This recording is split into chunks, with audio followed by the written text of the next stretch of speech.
An application that you'll see a lot of times when you're dealing with rational equations is taking a rational equation and solving it for a specific variable. Now, in this situation, the rational equation is oftentimes a formula. So you have to remember a formula is a type of equation that generally has two or more variables that are related to each other.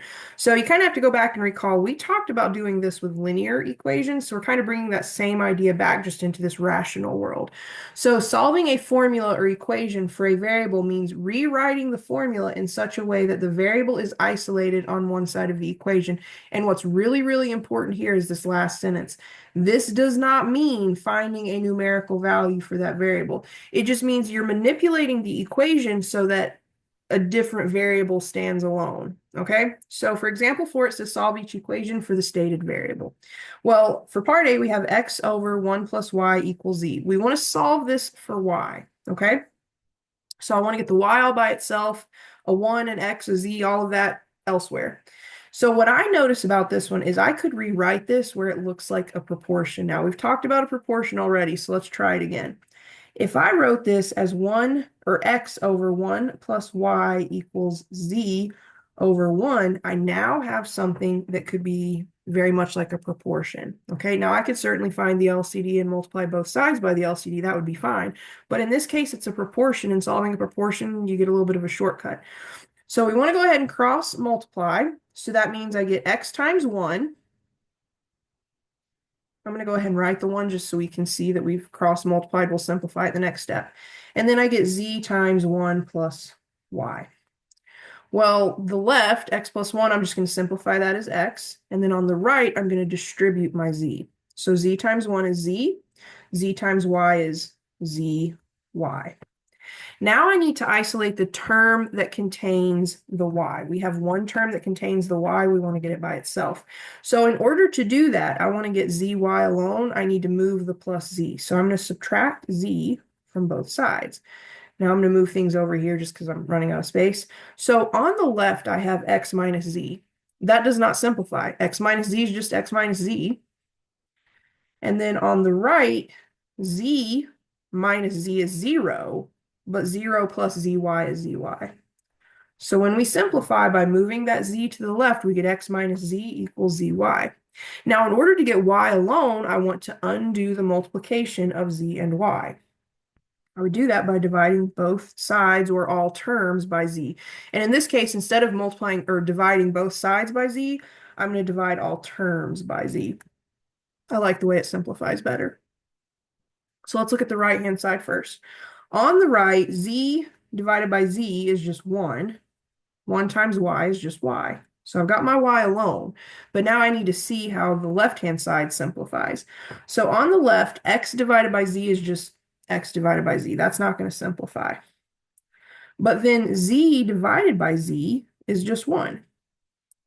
So I get x minus z, or x over z minus 1 equals y. So there you have it. So all we're doing is, again, manipulating that formula or that equation so that one variable stands alone and everything else is on the other side of the equation. All right.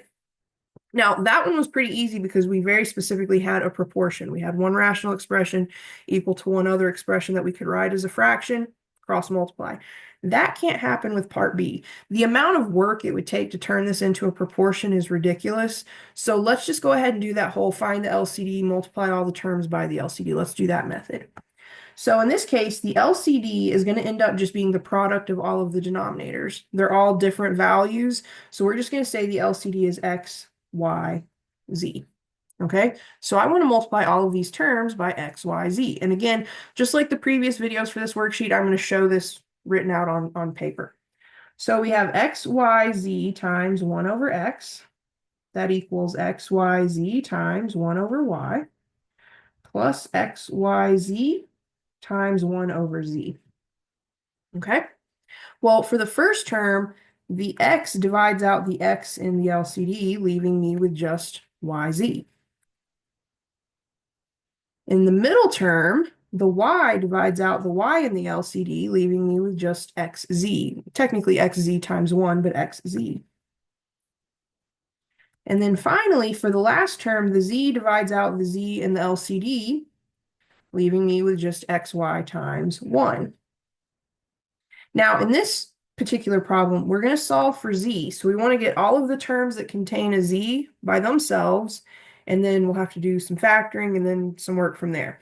So what I need to do is get all of the terms that contain z's together on one side of the equation. So I'm going to go ahead and just subtract xz from both sides of the equation. And what that's going to do on the left, I'm going to get yz minus xz equals, well, xz minus xz is just 0. 0 plus xy is xy. Now I'm going to move this over here again just for the sake of space.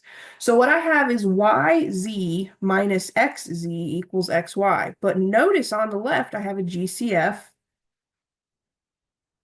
of z. So on the left, I'm going to factor out the z. And when I factor out the z, remember we're technically just dividing each term by z. So yz divided by z is just y. Xz divided by z is just x. So this is the same thing as z times y minus x.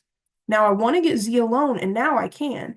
Because I have that z isolated as its own factor, I can undo the multiplication of z and y minus z, or wait, z and y minus x.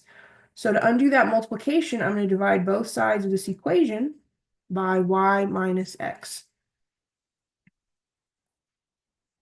So y minus x divided by y minus x on the left just becomes 1. So I'm left with z times 1, which is just z. And then y divided by y minus x, as tempting as it is, nothing's going to cancel. Here in the numerator, you have factors of x and y. In the denominator, you have a single factor of y minus x. So nothing cancels, and this is your final answer. Now, this is not a huge ordeal. This is not something that's going to like be the life or death of you. It's not going to be what makes you, pass or fail pre-calculus, but it is worth knowing how to do this.